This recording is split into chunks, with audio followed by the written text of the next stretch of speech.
ఒక్కొక్కసారి లీస్ట్ ఉన్న జోన్లో కూడా మారచ్చు. టెక్టోనిక్ ప్లేట్స్ యొక్క ఇవి మారినప్పుడు వస్తుంటాయి. మిగతాది 3 and 4 వచ్చి హైయెస్ట్ అనమాట ఈ జోన్స్లో. ఇవి ఎక్కువగా నార్త్ ఈస్ట్లో ఉన్నాయి.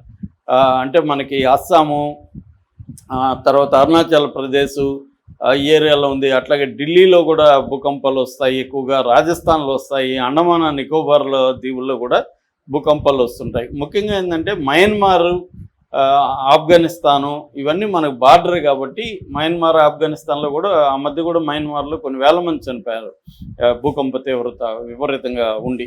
అలాగా మనకు వస్తుందన్నమాట. అట్లాగే 15 yearsలో కానీ చూస్తే ఇండియాలో 15 సంవత్సరాల్లో 10 అతిపెద్ద భూకంపాలు వచ్చి 20,000 మంది చనిపోయారు మన దేశంలో. ఇది వరల్డ్ బ్యాంక్ మొన్న ఒక రిపోర్టు పెట్టింది. World bank and United nations report ప్రకారం 2050 నాటికి ఇండియన్ పాపులేషన్లో 20 కోట్ల మంది భూకంపానికి గురవుతారు అనేది ఆ రిపోర్ట్లో ఉంది. 20 crore పాపులేషన్కి డేంజర్ ఉంది, భూకంపాలకి గురయ్యే డేంజరు ఉందన్నమాట. అంటే ఇది ప్రధానంగా ఏంటంటే ఫాల్ట్ లైన్స్ అంటారు. ఫాల్ట్ లైన్స్ ఉన్న ఏరియాల్లో భూకంప తీవ్రత ఎక్కువ ఉంటుంది. ఫాల్ట్ లైన్స్ వచ్చి వైజాగ్కి 100 kilometerల రేడియస్లో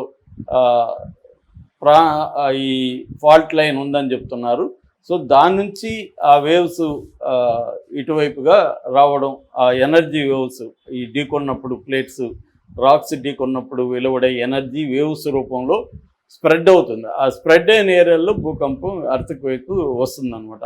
అలాగా కొంతవరకు అయితే వైజాగ్ కూడా ఎఫెక్ట్ అయ్యే అవకాశం ఉంది. కాకపోతే అక్కడ ఒకసారి భూకంపం వచ్చినప్పుడు ఏమవుతుందంటే ల్యాండ్ సాయిల్ కూడా వీక్ అయిపోతుందని చెప్తున్నారు.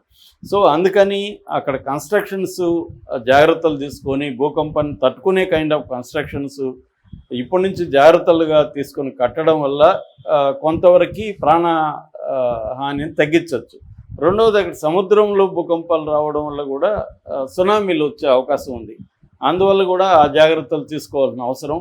అంటే సునామీలు వచ్చినా లేకపోతే తుఫాన్లు వచ్చినా తట్టుకోవడానికి తగిన వాల్స్ నిర్మించడం, తగిన విధంగా సిటీ ప్లానింగ్ అనేది జరగాలి. కానీ మనకి ఎట్లా ఉంటుంది, అవేం ఉండదు కదా. సిటీ ప్లానింగ్ అంతా కూడా అధికారంలో ఉన్న వాళ్ళ గ్రీడ్ని బట్టి ఉంటుంది.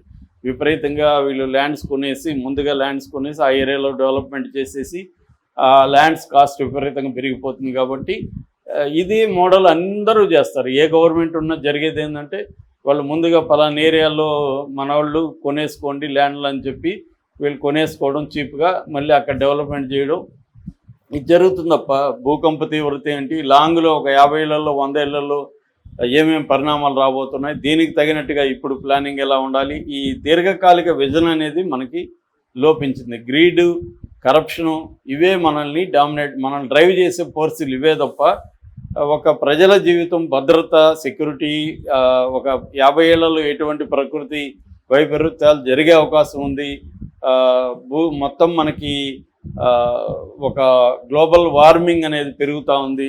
సో దీని మార్పుల్ని ఎలా మనం పసిగట్టాలి, దానికి తగినట్టుగా మనం ఎలాంటి ముందస్తు జాగ్రత్తలు తీసుకోవాలన్న విజన్ అనేది ఇవాళ పాలకులకి లోపించడం కూడా ప్రధాన కారణంగా మనకి అర్థమవుతుంది.